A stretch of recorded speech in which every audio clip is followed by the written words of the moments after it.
Merci Banakin, Bana monde entier. Maxi bien-être. Sougala café, logo, logo, na mêlé logo, mais logo est amabé. Il y a bien pour la panne technique, mais quand ça les langues on n'enga amabé, ça les langues pour la maman. La célibataire to lingi binoate. So maga boma mukolo bala. Pourtant mzo ba produire en soute. Maxi bien-être yango yo. Lukango benga ndekonanga alendele ye mutu ayebi esika ko fournir yo autant que tu veux $35 eze belé na kati sobo melika moko de jour bien be hémorroïdes banini tout ça bilialia vanda musala banini et réparer yo système ya break et réparer yo pe fonctionnement ya break de break donc et pe son fonctionnement ya bien. To comme ba congolais toujours gagner ba match. Aux avoir défaite, pas technique en plein match, c'est pas bon. Zongela et loco. Nana c'est éviter de dire surtout ba pasteur, boningo mela boyawa. Bo benga pena alendele na numéro na e pour bo benga pour bo loco. C'est important. Traitement poison anti-poison yango yo. Ne ba mususu mela ngo avant kende obima, o mela ngo. Ça a des jours, à tabater le loco, moi cuiré mon corps, c'est bon. Oyopé, anti-poisson. Donc, ce qu'on attend, ils ont la carte. Et l'on l'a. Alain de Mikolo somme. N'habité Mindela, on va payer Bilogo, on va vous dire.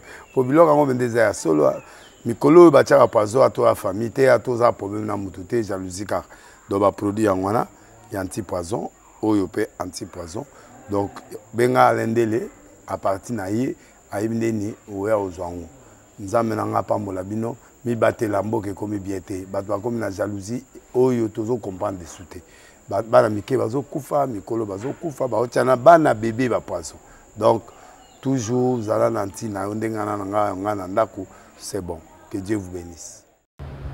Comme je dis hier, selon Ephésiens 4 le verset 11e, la parole nous dit celui qui était descendu c'est le même qui est monté.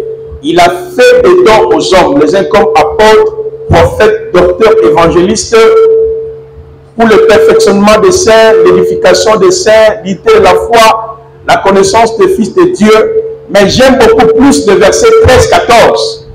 Bible afin que l'Église, les saints, ne soient pas emportés de tout vent de la doctrine. Et hier soir, je vous ai dit, la véritable Église, qui est invisible, elle ne peut pas être infiltrée. Mais le problème, il y a infiltration, c'est au niveau de l'église locale que nous sommes. Et parmi ma fausse doctrine qui menace nos assemblées locales, il y a la doctrine de la Kabbale. Et je n'ai plus le temps, il y a qu'aujourd'hui encore l'introduction, il y a lobby, et ce soir, j'aimerais beaucoup plus que nous puissions avancer. Parce qu'il y a beaucoup de détails, il y a des choses que nous devons expliquer. Nous allons lire seulement un texte, Galates chapitre 1er, le verset 13 jusqu'au verset 14e. Galates chapitre 1er, le verset 13 jusqu'au verset 14. La parole nous dit ceci: vous avez si en effet, quelle était autrefois ma conduite dans le judaïsme, comment je persécutais à outrance et enrageais l'église de Dieu, et comment j'étais plus avancé dans le judaïsme que beaucoup de ceux de mon âge et de ma nation, étant animé d'un zèle excessif pour les traditions de mes pères. D'après ce texte, il y a deux termes qui nous intéressent. Le premier terme, c'est le judaïsme. Hier, je vous ai dit que le judaïsme signifie tout simplement le type de la loi. Les gens qui respectent la loi ou le mitzvot. Alors, l'apôtre Paul a dit que j'ai été avancé dans le judaïsme. Et en même temps, il précise dans les traditions de mes pères. Les traditions ici, c'est ce qu'on appelle Kabbalah. Donc Kabbalah qui signifie tradition, qui signifie réception, qui signifie recevoir. Maintenant, cette tradition ici est une tradition ésotérique, c'est-à-dire quoi? Le mélange de la loi et Nabokoko et Sangani les deux. Parce que au mont Sinaï, c'est là où le Seigneur avait promulgué les 613 lois à travers le prophète Moïse. Il y a les lois morales, les lois civiles, les lois cérémonielles. Je l'ai expliqué hier.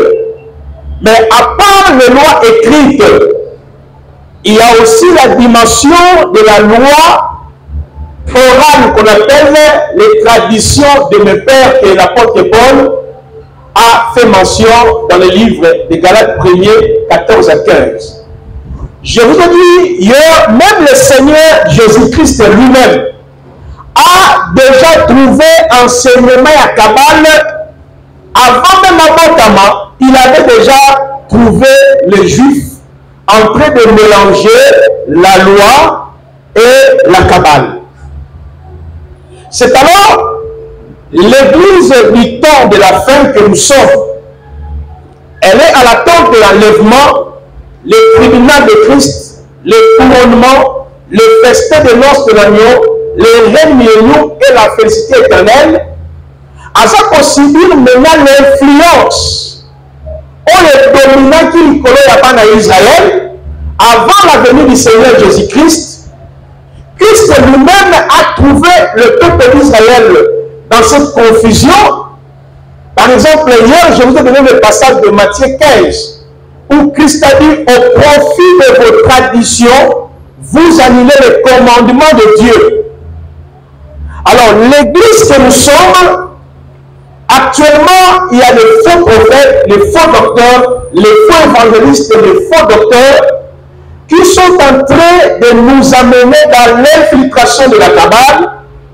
Il y a les éléments pour te permettre, il y a qu'on découvrir, pour te permettre, il y a qu'on ait tel ensemble, tel bishop, tel prophète pratique l'ésotérisme juif. Parmi les éléments, il y a les talites. Il faut que vous remarquez un prophète, un apôtre, un docteur dans l'ensemble, utilise ces tapis qu'on appelle talit. Comprenez qu'il est en relation avec les génies de la Kabbale. Parce que doctrine de la Kabbale ou l'ésotérisme juif, dans la Kabbale juive, est fondé sur la notion des anges. Il y a 70 anges, ou 70 Elohim, ou 70 anges planétaires, que ceux qui sont dans ces pratiques, invoquent Kabango, benga Kabango, priaka Bango, tinda Kabango, afin que va opérer Bassala dans l'assemblée. Je vous ai dit hier, il y a une différence entre un vrai pasteur et un faux pasteur qui pratique la Kabbale. La différence est dans quel niveau? Celui qui est appelé à être apôtre, prophète de Dieu, il opère par le don de puissance. Selon 1 Corinthiens 12, il y a le don de guérison, le don de miracles, la parole de connaissance. Et lorsque vous lisez très bien 1 Corinthiens 12, le verset 7, c'est l'Esprit qui distribue les dons. C'est le Saint-Esprit qui opère en nous. Lorsque nous achevons nos enseignements ou nos prédications, nos séminaires, tout ça a toujours la paix Saint-Esprit guérit, Jésus guérit, Jésus-Christ sauve. Mais ceux qui sont dans la Kabbale, on les objets qui leur permet d'entrer en contact avec ces démons. Parmi les objets, il y a cet ici qu'on appelle les talites. Parce que les kabbalistes n'opèrent pas avec la puissance du Saint-Esprit, ils opèrent avec les génies, les démons, les mauvais esprits. Et pour remarquer comment ces gens-là opèrent, un élément, c'est les talites. Maintenant, je vais continuer. Je vous ai dit, à part ces talites d'Adol, il y a les talites Katan. Les talites Katan, c'est un petit talit que les kabbalistes ou les faux prophètes utilise aussi cela dans le but d'activer. Une fois que vous entendez, j'active les anges, je libère les anges, je donne aux anges, je commande les anges. Comprenez que ces pasteurs, ces prophètes pratiquent l'ésotérisme juif. Notre communion n'est pas avec les anges, notre communion avec les pères, je l'ai dit hier. Alors, c'est ce qu'on appelle les talites. Quel est le but de ces talites ici? La première des choses, le but de ces talites dans la pratique de la Kabbale, c'est d'être en communion avec ces 72 démons. C'est un point de contact. Lorsque vous remarquez un apôtre, un prophète, un docteur, à chaque fois, avant ça, le service à cet habit, il entre en contact avec ces démons. Deuxièmement, le but de cette talite ici, c'est pour les permettre à se souvenir de la loi kabbalistique, ils avaient qu'on mémaillé dans la relation avec hiérarchie, il y a un ange. Parce que dans la Kabbale juive, un ange, na rang. Il y a les chérubins, il y a les séraphins, il y a les anges de puissance, il y a les autorités de vertu, il y a par exemple les archanges. Alors, à chaque fois qu'ils utilisent cet tissu qu'on appelle les talites, ils entrent en communion directement avec ces démons ou ces génies. Voilà pourquoi nous allons d'abord entrer dans le détail pour vous expliquer tous les pasteurs qui pratiquent la Kabbale. Pour ne pas envoûter l'église Malamou, il y a des versets qui sont utilisés. Mais dans la première partie de mon exposé, nous allons examiner est-ce que l'Ancien Testament et le Nouveau Testament recommandent aux hommes de Dieu, pendant la prière, pendant la prédication, pendant le service, d'utiliser les talites. Il y a un groupe de versets que les faux pasteurs, les faux docteurs, les faux évangélistes qui sont dans la Kabbale, ça pour tromper l'église. Voilà dans la première partie, on a exposé. Et deuxième partie, nous allons maintenant entrer dans le détail de cet habit et l'influence maintenant de cet habit lorsque un faux prophète, faux docteur, faux évangéliste a pour se servir dans la carte l'église pendant le service. Amen. Alors, nous allons prendre seulement 3 groupes de versets bibliques qui sont utilisés par les faux prophètes pour instaurer l'enseignement des talites. Frère, tu peux sortir. Premier test, soit analyse des versets qui sont utilisés. Jobi Benayo, première partie, tout ça, la étude biblique ensemble, et nous allons examiner. Et la deuxième partie, nous allons entrer dans l'aspect ésotérique. Le premier verset que les faux pasteurs, les faux docteurs qui sont dans la Kabbale utilisent, Nombre chapitre 15, versets 37 à 41. Nombre chapitre 15, versets 37 à 41. Alors, la Kabbale, elle est tellement proche avec la Bible. Donc, celui qui pratique la Kabbale n'est pas comme quelqu'un qui est dans la Rose-Croix, Maïkari, lui, il va te parler de ses expériences. Mais un kabbaliste, lui, il prend la Bible et le Tanaka, pas même verset au Tanaka, mais à panique pour changer un peu. Donc, ce sont les mêmes méthodes qu'avait utilisé Satan dans le jardin de Dieu.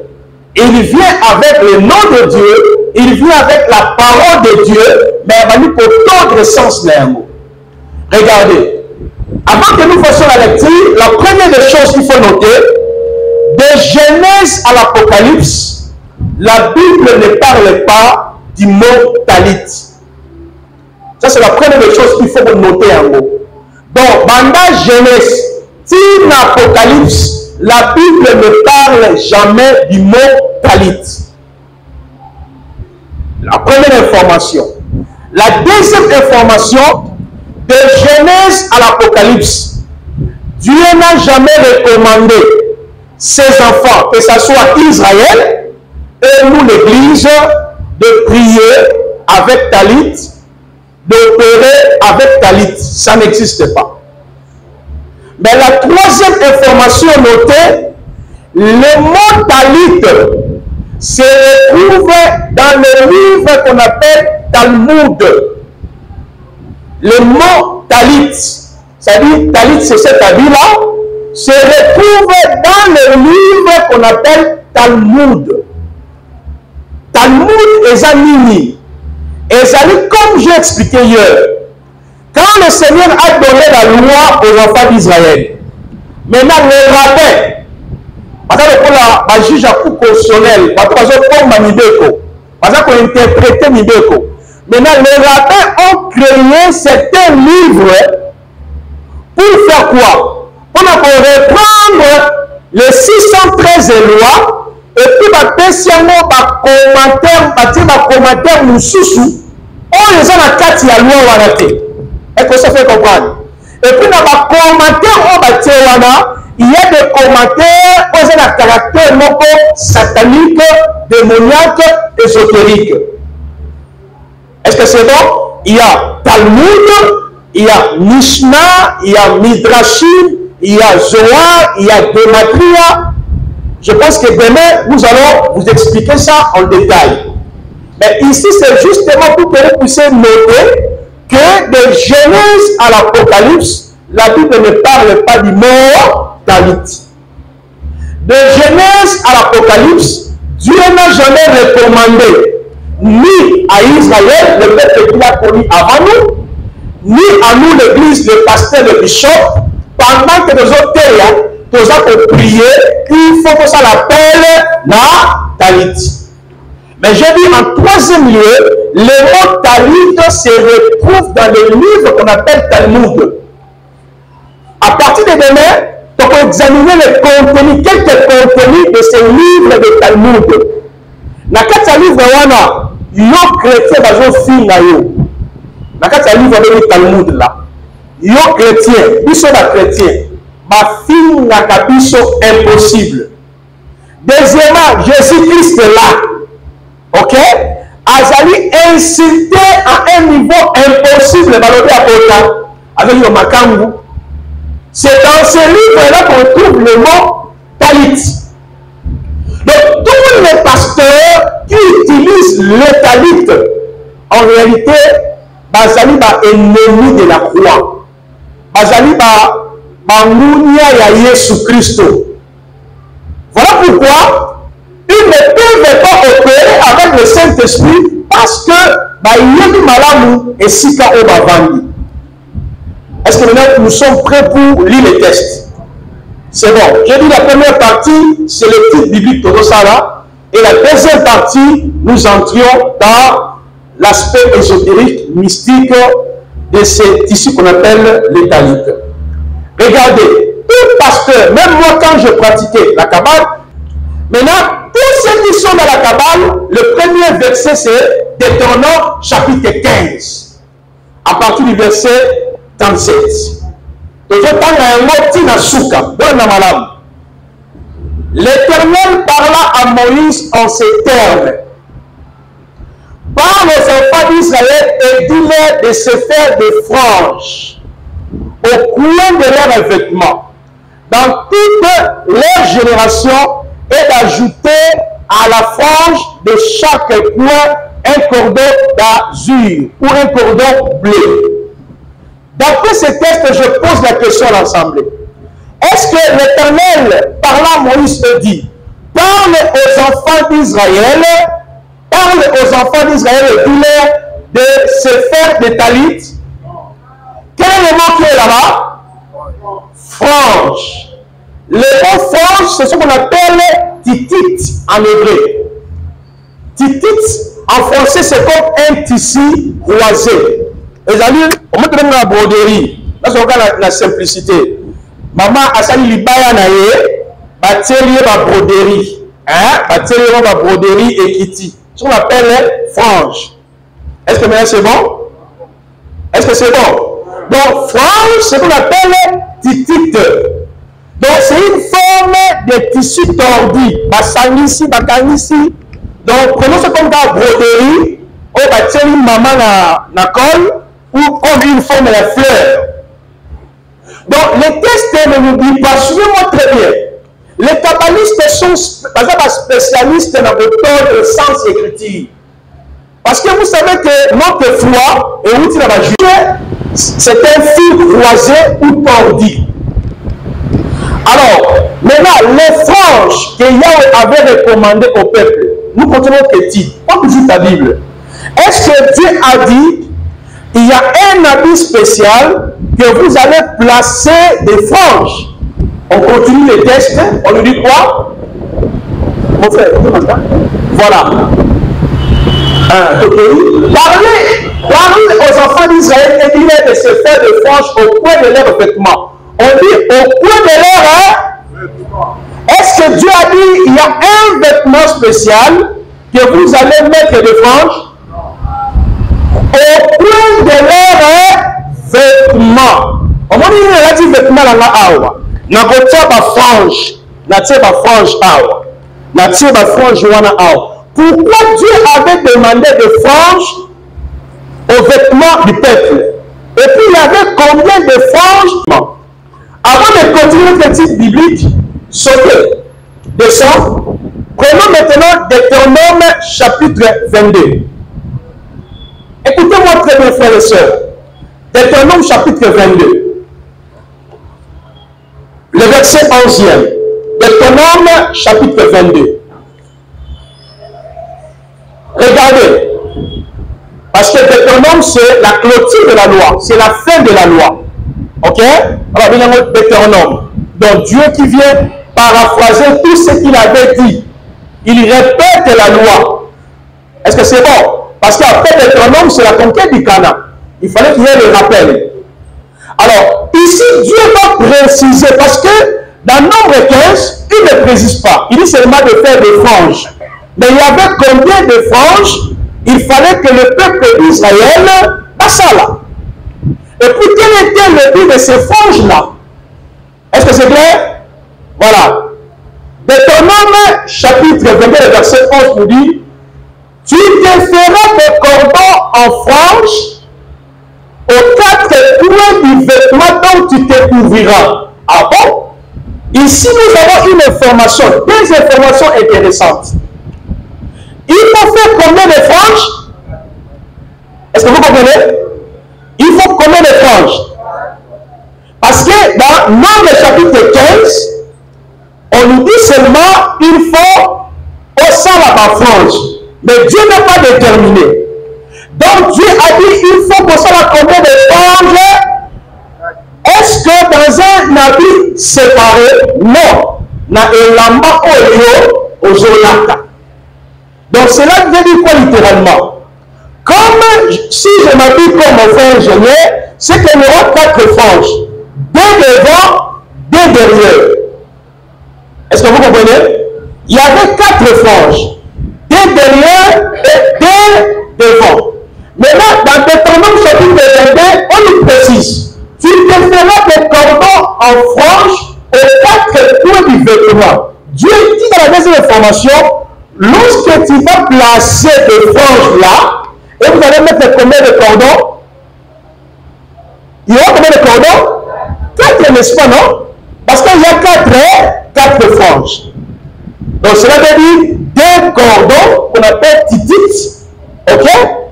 Deux cordons ensemble avec titit, frange, titit, avec les deux cordons, deux devant et deux derrière. Maintenant, posons-nous la étude Nabiso, là où nous étions. Retournons dans Nombre 15. Dans Nombre 15, je reprends maintenant la lecture doucement.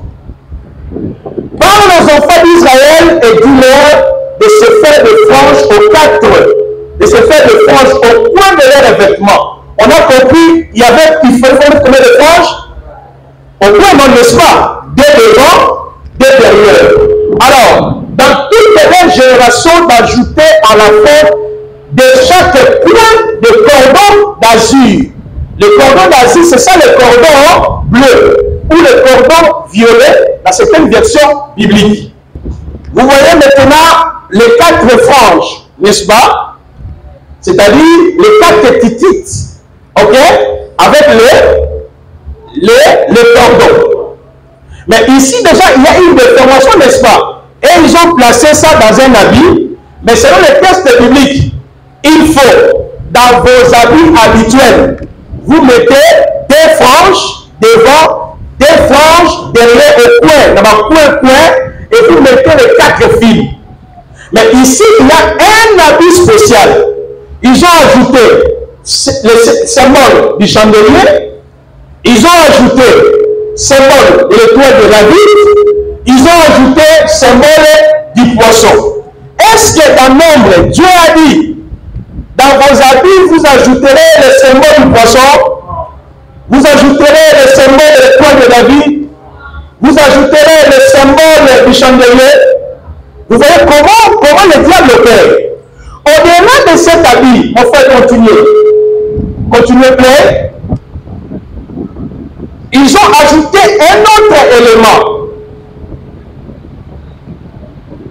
Un autre élément.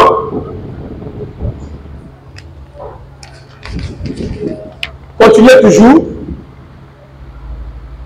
Un autre élément. Cherchons là où il y a le texte hébraïque là.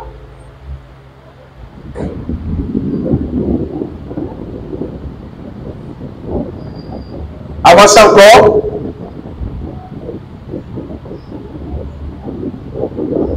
Avancez. Voilà. Regardez ici. Est-ce que Dieu avait dit dans vos vêtements, vous allez écrire un texte? Est-ce que vous comprenez? Donc, c'est que nous sommes dans un contexte d'un habit qui n'a rien à voir avec ce que Dieu a dit d'abord. Ici, ils ont ajouté un texte hébraïque qui veut dire tout simplement: béni soit Dieu le Créateur qui nous a recommandé de nous vêtir de ses talit. C'est ça la signification de ce texte. Baruch, Ata, Adonai, Elohim, voilà. Ils disent que béni soit Dieu le Créateur qui nous a recommandé de l'Ata et la Mamoun. Est-ce que, d'après Nombre, frère, je vais changer ta test de la puissance. D'après Nombre, nous avons dit que Israël, et la maman spéciale, vous allez mettre le toit de David, vous allez mettre le symbolisme du poisson. Vous voyez déjà, c'est suspect à la lumière de la parole. Alors, retournons dans le texte. Maintenant, à partir du verset 39 de Nombre 15 jusqu'au verset 41, le Seigneur est en train d'expliquer pourquoi il avait recommandé au peuple. Il y a que ça la petite frange et de mettre le cordon bleu. Regardez. La parole dit, verset 39, cela formera pour vous des franges, dont la vie vous rappellera tous les commandements de l'Éternel. Vous voyez, c'est que le but de ces franges le but de ces franges et de cordon bleu, d'après Yahweh, c'est pour se rappeler de quoi? Est-ce que vous comprenez? Hein? C'est pour se rappeler de tous les commandements de Dieu. Or, je vous ai dit hier, le Seigneur avait donné combien de lois au peuple d'Israël? 613 lois. Donc, quand Israël mettait des franges accompagnées de cordons bleus, c'était pour se rappeler de 613 lois. Rappeler, c'est-à-dire appliquer la loi à la lettre. Parmi les lois, quand quelqu'un a tué, il faut normalement amener un taureau ou terrain bélier auprès des sacrificateurs pour leur expiation. Il y a personne à eux. Donc, il faut déjà qu'un pasteur porte le talit dans l'assemblée. C'est un ennemi de la croix. Donc, c'est quelqu'un qui veut nous amener un autre évangile. On continue à le dire. le verset 40, vous vous rappellerez aussi, et vous vous rappellerez ainsi, et vous accomplirez tous mes commandements, et vous serez saints pour votre Dieu. Je suis l'Éternel votre Dieu, qui vous a fait sortir du pays d'Égypte pour devenir votre Dieu, moi l'Éternel votre Dieu. Est-ce qu'on peut acclamer pour la parole?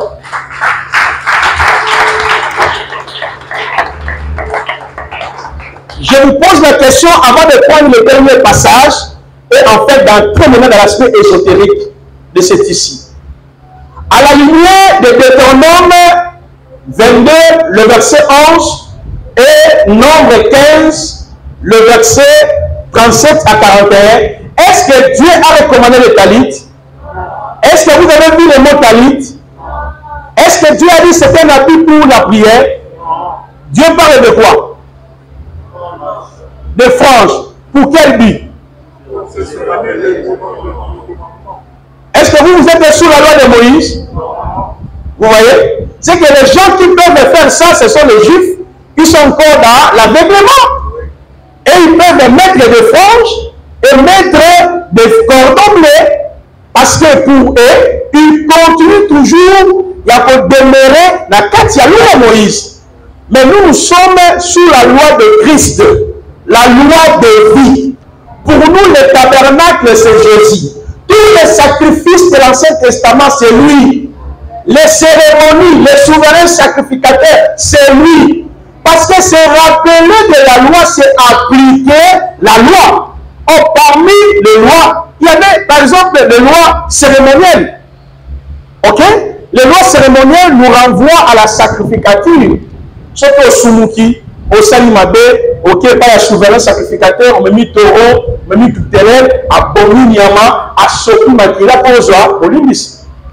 Mais comment vous et moi obtenir le pardon du péché? Par.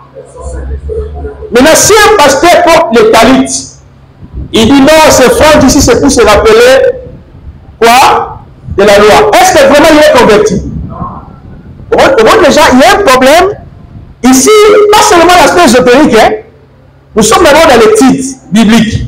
Vous comprenez qu'il y a déjà un petit souci à la lumière seulement des textes bibliques. Il y a la loi et la loi. Amen. Maintenant, le dernier passage de tous les faux prophètes, apôtres, docteurs, on va pour utiliser talit, c'est Marc chapitre 5. Marc chapitre 5, le verset 25 à 27. Descendez. Regardez ici. Il est écrit, or il y avait une femme atteinte d'une perte de sang depuis 12 ans. Elle avait beaucoup souffert entre les mains de plusieurs médecins. Elle avait dépensé tous ses têtes possédées et elle n'avait éprouvé aucun soulagement, mais elle était allée plutôt empirant. Ayant entendu parler de Jésus, elle vint dans la foule par derrière, touchant son vêtement. Maintenant, les pasteurs qui sont dans la pratique de la Kabbale, ils vous diront que Jésus-Christ utilisait les talit. Cette femme est allée toucher les talit de Christ. C'est là où la femme a été guérie. Maintenant, quand Bandimi, on peut le dire Amen. C'est alors, la langue, elle est tellement importante. Descends un peu.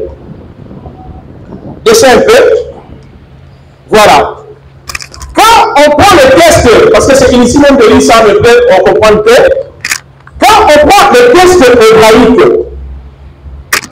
le mot hébreu qui est utilisé, parce que la parole nous dit, ayant entendu parler de Jésus, elle vint dans la foule par derrière, touchant son vêtement. Mais si un pasteur qui est la Kabbale te dira, Jésus portait les talit. Maintenant tu lui diras, mon frère, de Genèse à l'Apocalypse, le mot talit n'existe pas. De Genèse à l'Apocalypse, Dieu n'a jamais recommandé les talit aux enfants d'Israël. Dieu n'a jamais recommandé les talit à l'église. Si vous avez un verset, donnez-moi. Il va te donner nombre 15. Tu diras, mais ici, on lit dans vos vêtements, pas dans vos talit. Et puis, on dit, il y a 4 franges pour se rappeler de quoi? De la loi. Mais moi, je suis sous la loi des vies en Christ, qui m'a franchi de la loi de Moïse. Parce que Jésus a dit, la loi a été donnée par Moïse, la grâce et la vérité sont venues par moi. Alléluia. Jean chapitre 1er, le verset 17. Maintenant, s'il te dit que dans Marc 5, le verset 25 à 27, que cette femme avait touché les talites. Même en français, même en français, le texte ne dit pas que la femme a touché les talites. Mais par contre, le français parle du mot vêtement. Lisez ça même dans la version biblique hébreu, c'est la même chose. Même le mot hébraïque qui est là ne signifie pas talit.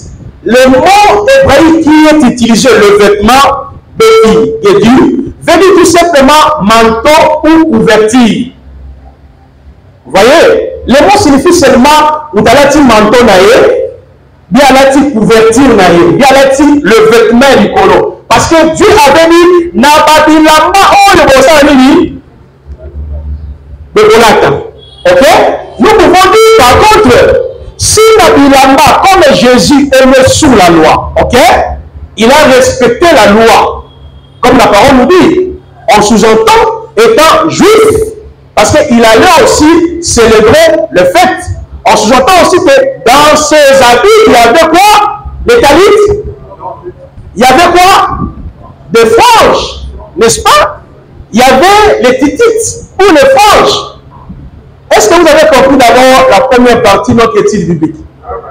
Qui n'a pas compris la première partie? Avant d'entrer dans l'aspect ésotérique. Donc, sur le point biblique, nous comprenons que les textes bibliques de Genèse à l'Apocalypse ne parlent pas de talit. Mais d'où vient le talit? Je vous ai dit, ça vient du Talmud. Donc, dans le Baba l'année, elle n'est pas facile. Talmud, c'est un livre d'Andoki. C'est un livre de Rosichristien. C'est un livre de Marabout. C'est un livre de sorcier. Bien sûr, le terme Talmud, talmudique veut dire enseignement ou étude.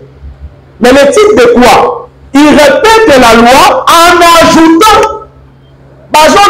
Le même sens à la loi. Est-ce que de tels livres-là, ce sont des livres à considérer? Donc, le Talmud égale le livre de sorcier. Le Talmud égale le livre de Rose-Croix. Prenons ça de cette façon pour que vous ayez quand même l'idée. Parce que demain, je vais vous donner le contenu dans la carte de Talmud qui va pleurer. Et un jour, je parlais avec un pasteur qui utilisait le talit. Je lui ai posé la question, pourquoi tu utilises ça? Oh non, juste ma semble en un mot, et la base en anglia. Je dis, est-ce que tu connais l'origine? Oui, je connais l'origine. Il a tenté de m'emmener sur le même verset, chaos. Et puis je lui ai fait voir, maintenant, regardez d'où vient cet ici. Quand tu portes ça, soit tu es sorcier, ou tu es ignorant. Elle lui a dit, ah, même Béni-In, le grand pasteur comme Béni-In, les grands pasteurs comme Christian et Christ, voilà, qui ont besoin de quelque chose comme ça là. Ah, voilà, les grands pasteurs comme ça, ils utilisent les talit. Vous voyez un peu comment la sélection spirituelle, comment les gens sont égarés. Alors, ingénieur, tu peux nous aider? Revenons maintenant sur les talit. Talit qui part. Voilà, ouvrez le dossier. Reculer. Et nous allons décortiquer l'aspect ésotérique ou mystique. Pourquoi les prophètes, pourquoi les docteurs, pourquoi les évangélistes à l'heure actuelle, par ça là, recours à cet avis. Parce que pour nous les chrétiens, on a compris, ça nous concerne ni de loin, ni de près. C'est bon? Maintenant, passons sur évoluer. Deuxième aspect de cet talit. l'aspect mystique ou ésotérique de ces talits. Point.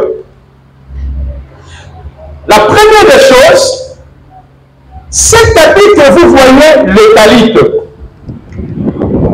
a 4 points. 1, 2, 3, 4. Les 4 franges des talits, dans le langage kabbalistique, représentent l'univers. Représente l'univers. Maintenant, frange 1, 2, 3, 4 représente l'univers sous forme de 4 éléments. Il y a élément terre, il y a élément eau, il y a élément feu et il y a l'élément air. Donc ça dit Moupépé, Mabélé, Moto, Maï. Est-ce que c'est bon?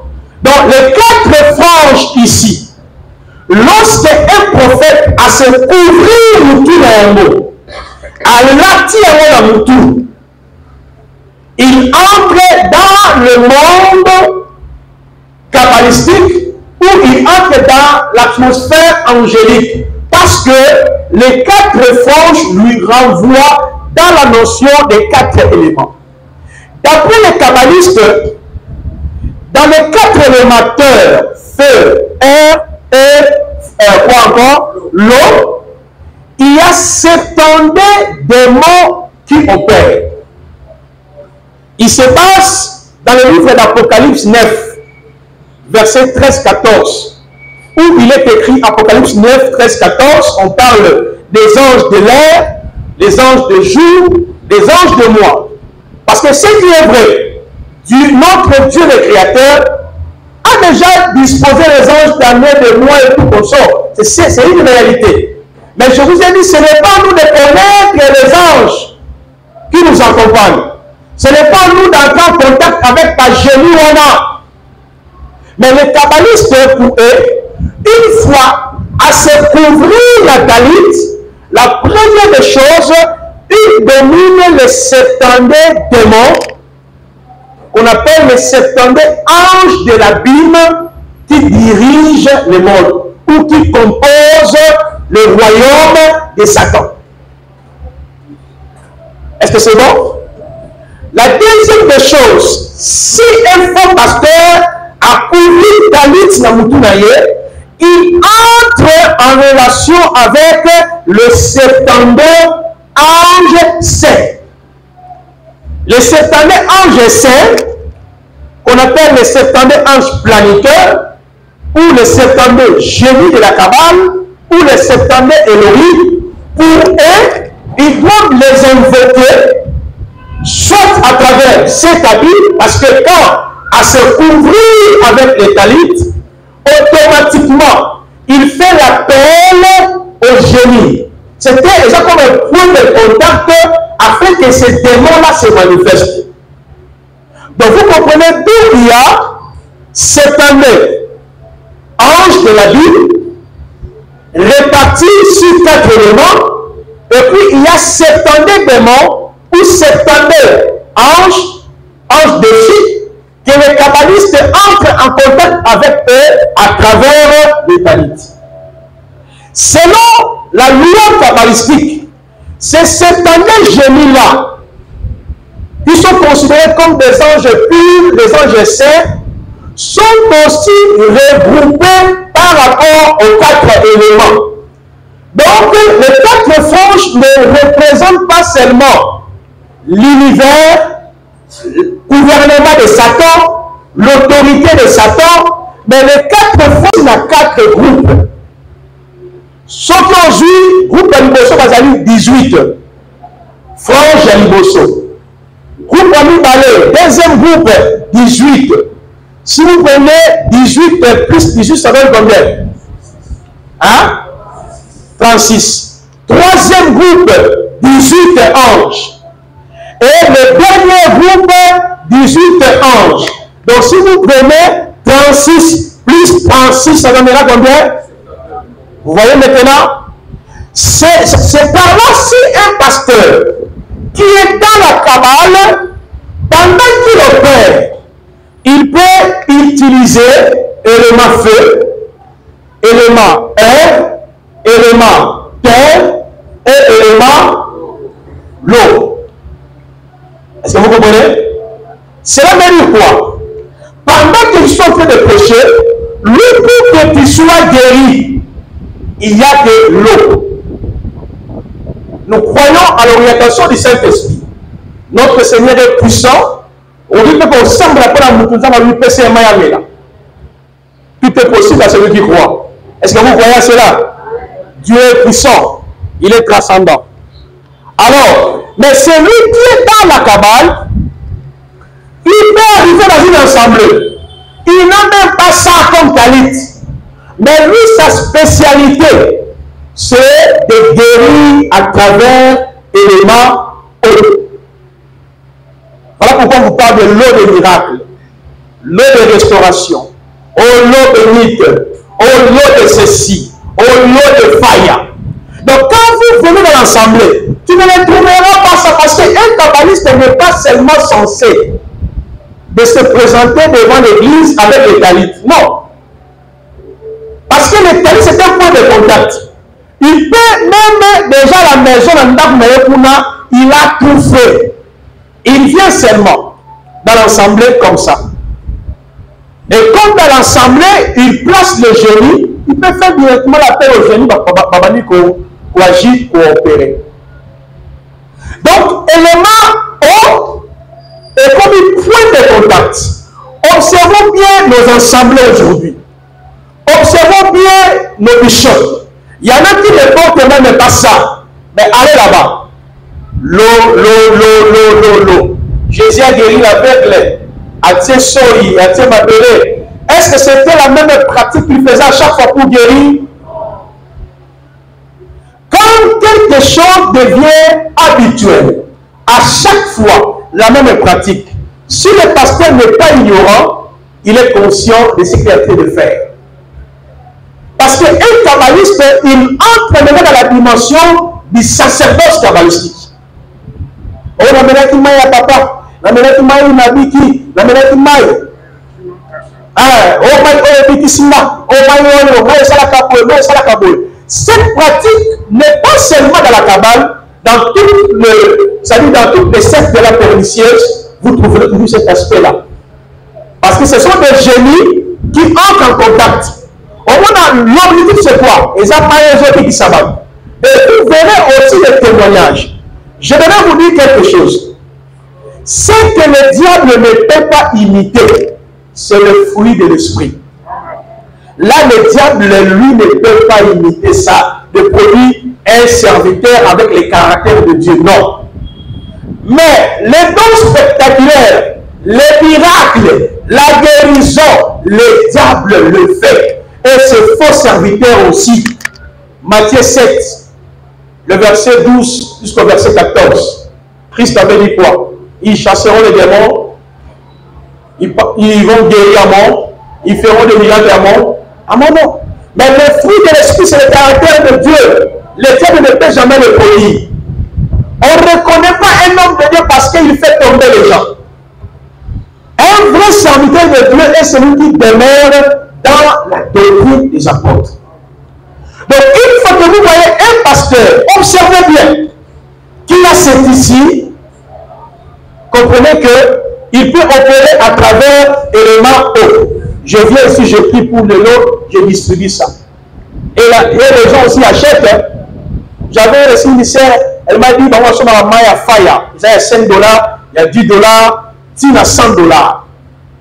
Mais elle pas papa peut s'appeler le côté.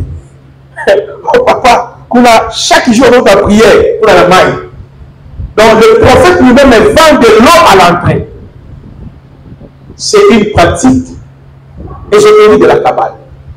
Fais attention, mon frère et ma soeur, l'ennemi est en train d'opérer. La deuxième des choses, il peut entrer en contact avec l'élément feu.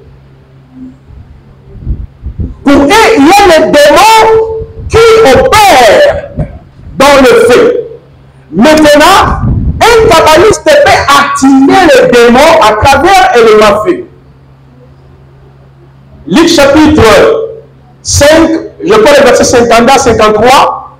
Un jour, les disciples, la moto, ils vont contester apostolat la banque. Vous voyez l'histoire, n'est-ce pas? Parce que la pratique d'invoquer le fait d'abord, c'est biblique. On a vu Élie, ok? Il a fait cette pratique-là. Mais quand Christ est arrivé, qu'est-ce qu'il a dit aux disciples? Vous ne savez pas quel esprit qui vous anime. Le Fils humain n'est pas venu pour perdre, mais pour sauver. C'est-à-dire que c'est que les chrétiens ont même l'autorité de demander le fait. Mais Christ ne veut pas ça. Lui, son objectif est que l'homme qui vit dans le péché soit sauvé. Est-ce que vous comprenez? Alors, il arrive à des forcer dans certaines prières. Feu. Bon, je ne refuse pas, comme vous voulez. C'est quel feu? Montre ma cala, ou bien je ne sais pas quoi. Parce que tout chrétien a reçu l'autorité de chasser les démons. Mais ici, un kabbaliste, il peut commencer à guérir les gens à travers l'élément feu. Il fire cette fois, fire. Et les gens tombent. Les gens tombent, il dit, ici c'est fire. Dit fire. Qui a déjà vu ça? Vous voyez ça? Donc quand il est en train de répéter 5 fois, répéter 6 fois, il entre dans ce qu'on appelle la gématrie. Parce que chaque répétition est attachée au génie. Frères et sœurs, veillez par rapport au salut. Le temps de la fin a été marqué par la venue de Christ et sa mort à la croix. C'est ce que la parole dit dans 1 Pierre chapitre 1er, verset 17 à 20. L'agneau qui a été prédestiné avant la fondation du monde, manifesté dans la fin des temps. Est-ce que vous voyez ça? C'est que la croix, c'est le seul chemin pour ta bénédiction, le seul chemin pour ta guérison, le seul chemin pour ton succès, ton bonheur. Tout passe par la croix. La parole dit, ayant le regard fixé sur Jésus, rejetons sur lui le fardeau. Le fait que vous voyez un prophète, il peut avoir le calife ou le pas, mais lui la guérison, lui le miracle, c'est fire. Quand il commence fire, et vous voyez la salle, les gens sont en mouvement. Tu peux faire quelque chose une fois, recommandation. Dieu ne tient pas compte de ta ignorance. Mais quand quelque chose est commis, moyen pour la guérison, moyen pour sauver. Or, Acte chapitre 4 et 12 nous dit, il y a le salut en aucun. La guérison passe par, le miracle passe par, la solution passe par. Acclamons pour l'agneau,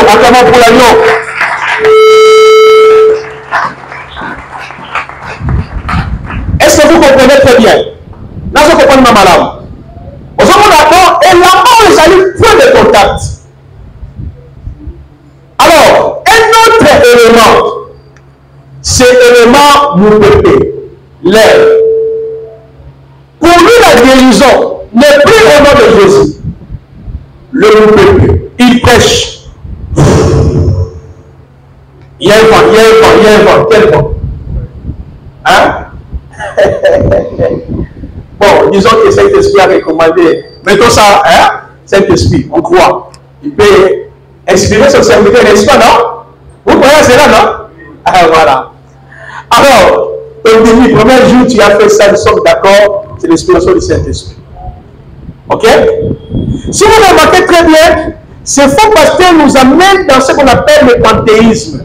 Le panthéisme, c'est une doctrine qui considère que Dieu est dans l'élément de la nature. Donc, c'est-à-dire, à travers la nature, tu peux te guérir, tu peux te restaurer. C'est ça, en fait, la pratique qui est liée dans la Kabbale à travers ces franges. C'est ici et très dangereux, je vous dis, mon frère et ma soeur. Ne soyez pas fanatique de ton pasteur. Alors, élément 1, vous pépez. Il y aura un vent ici, un vent là-bas.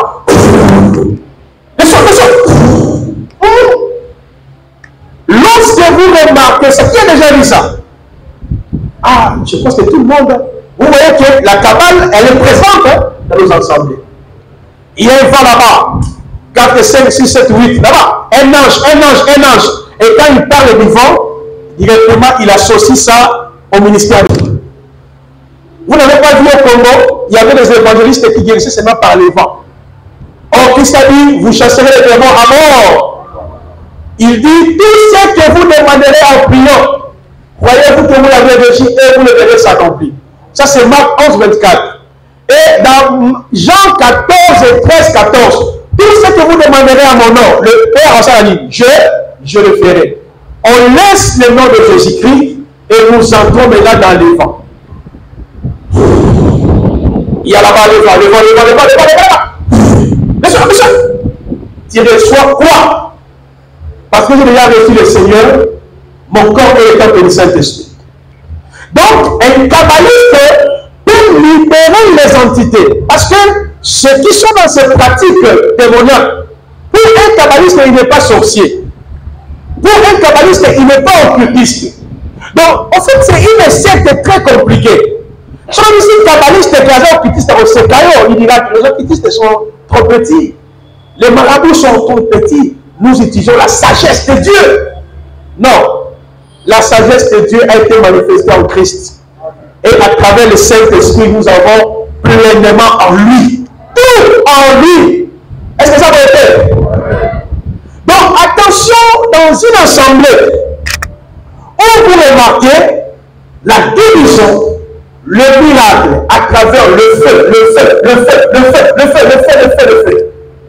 À travers l'eau. À travers vent.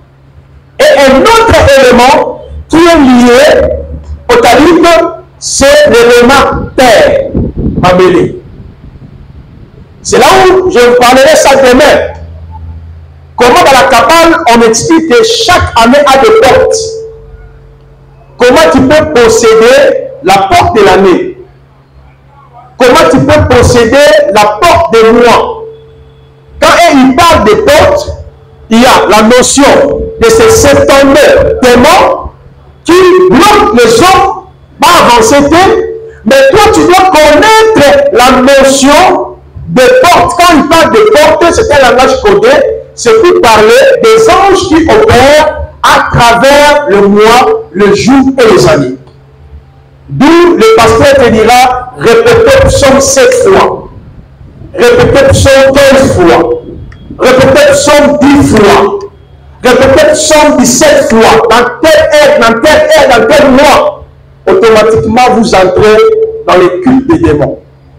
Et demain, je vais toucher aussi cet aspect-là, des répétitions de psaumes à travers l'éternité ici. Et le matin, il vous dit, pour que on la guérir, nous disons toujours, Dieu peut recommander, oui, mais comment est comme une pratique habituelle. Il faut dominer le quartier d'ailleurs, il faut dominer l'année, il faut dominer ceci. On vous dit à chaque fois, il y a un séminaire, soit une partie de la terre de ta maison, ou bien, dans ce foot de la terre, là où tu es locataire, tu prends une partie de la terre, où au point de votre avenir, nous allons dominer les esprits qui dominent votre parcelle, qui dominent votre avenir. Vous aussi, vous prenez le cœur, vous venez avec ça. En lui, étant que kabbaliste, il sait qu'il y a des génies qui opèrent dans l'élément à terre. Donc, automatiquement, vous entrez dans le culte des anges. C'est alors, il y a la présence de cet habit qu'on appelle les talits.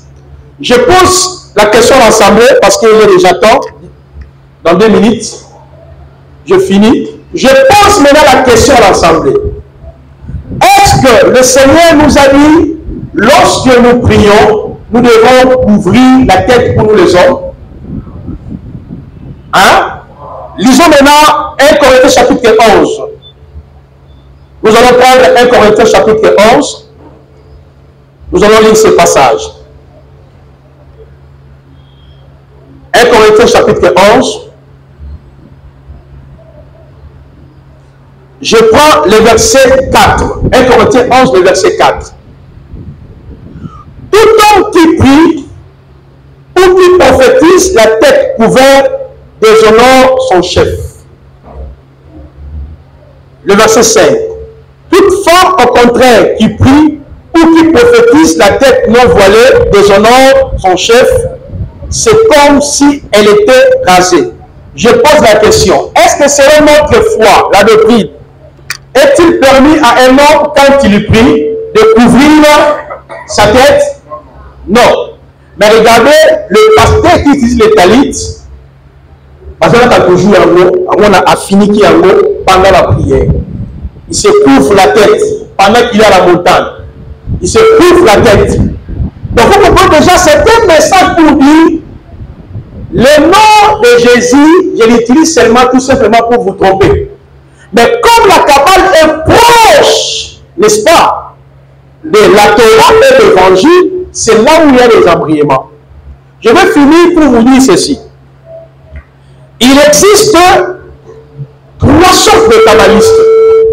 3 sortes ou 3 groupes de gens qui pratiquent la Kabbale. Le premier groupe, on les appelle les talmudiques. Les talmudiques, c'est comme Paul. Paul était talmudique. Cela veut dire il était lié à la loi et à la tradition. Ces talmudiques-là, ce sont eux qui sont à la base du mot talit. Pour eux, le Messie n'est pas encore venu. Pour eux, celui qui était venu là, que nous adorons ici, Jésus le Dieu, pour eux c'est faux. Ils sont là pour l'insulter.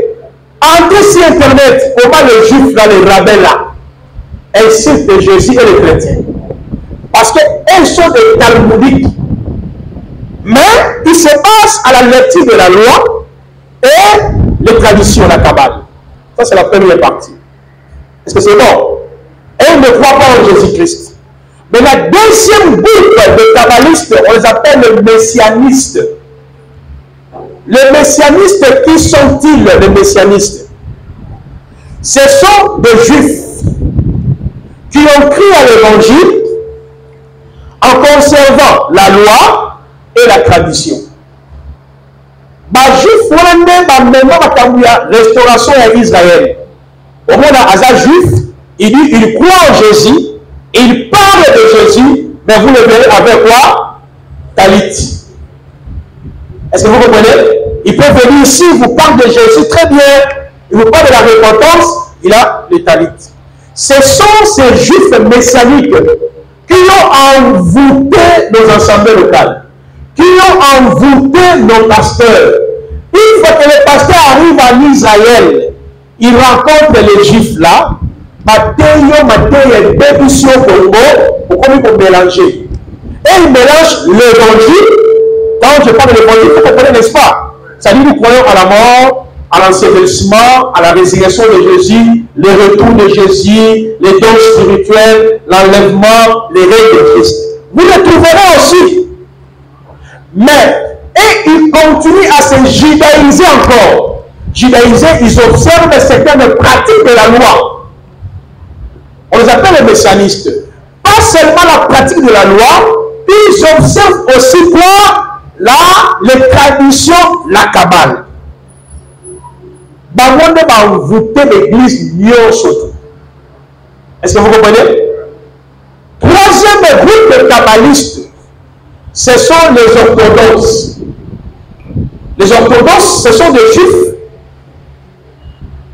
Parmi eux, il y en a qui croient au Messie. Le Messie n'est pas encore venu. Mais d'autres orthodoxes croient aussi au Messie, pas comme Dieu. En fait, il y a un peu de la mort, la résurrection de Jésus-Christ. Nous, dans la loi, nous voyons l'instruction, nous voyons la consolation, nous voyons l'exhortation. Quand je parle de l'histoire de Noé, c'est pour consoler l'Église. Quand je parle de la loi de Moïse, les lois sacrificielles, les lois liées au tabernacle, les lois liées à la sacrificative, m'en renvoie directement vers la vie. Et pas à Jésus. Vous voyez que nous, les chrétiens, nous sommes à ce niveau.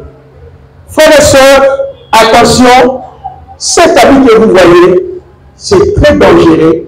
C'est un point qui permet que les démons entrent. Voilà pourquoi il y a plusieurs couleurs. Toutes ces différentes couleurs ici, cela est lié au groupement des démons et hiérarchie des démons et les pasteurs, le prophète utilise. Qui m'a compris ce soir? On acclame pour le roi.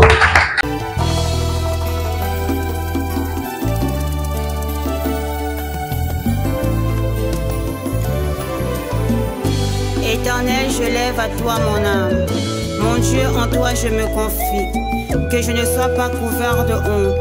Que mes ennemis ne se réjouissent pas à mon sujet.